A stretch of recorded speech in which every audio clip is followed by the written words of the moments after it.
Arnold is Austrian immigrant, we could consider him American. Even Elon Musk from South Africa, but he grew his wings in America.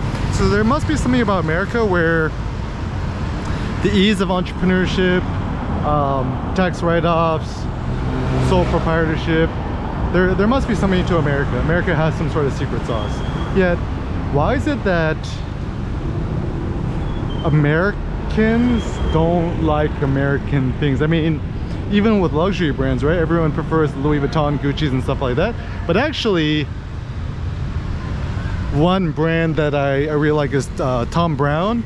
It's like it kind of looks like the French flag icon, but actually it's supposed to be the American flag. So the good thing with Thom Browne is an American, and it's kind of the newest, hottest brand, luxury clothing brand that all the rich mainland Chinese prefer to wear.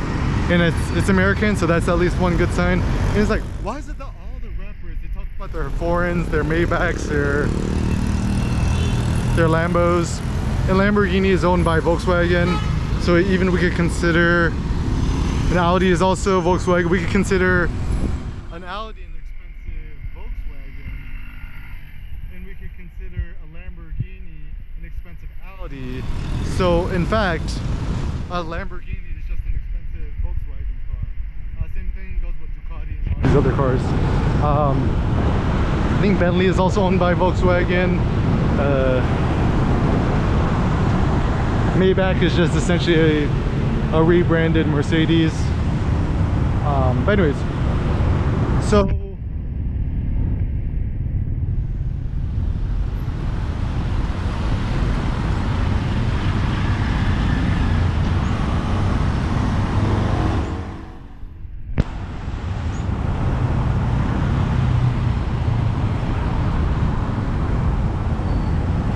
what I think is,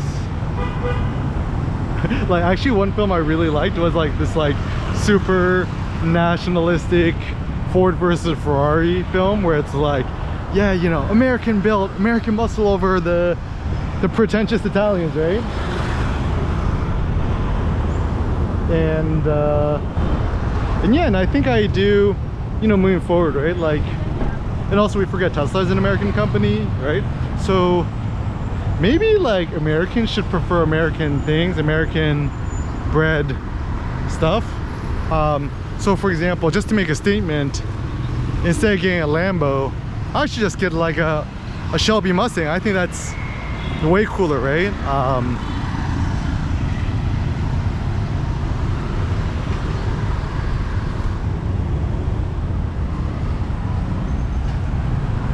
And I think we should become more proud of things made in the USA. And also, like, why is it that Americans always love to travel abroad to Paris and Italy where they think things are quote more cultured? Why not have more pride in the States, like going to a New Orleans or, you know, stuff like that? So I think also Americans should perhaps travel more domestically in the States.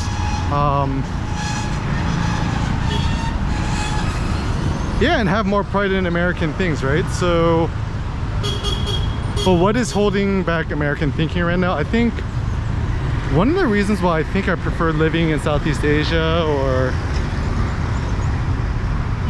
you know, in Asia in general, being here currently in Phnom Penh, is I think I could actually think better. The reason is it's like less loud metaphorically.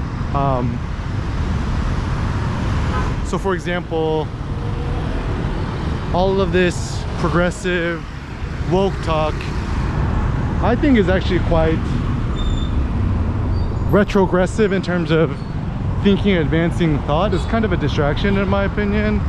And also the big problem about being an American in the States is we're too distracted by sports, advertising, news, social media, Apple, iPhones, Teslas and stuff like that.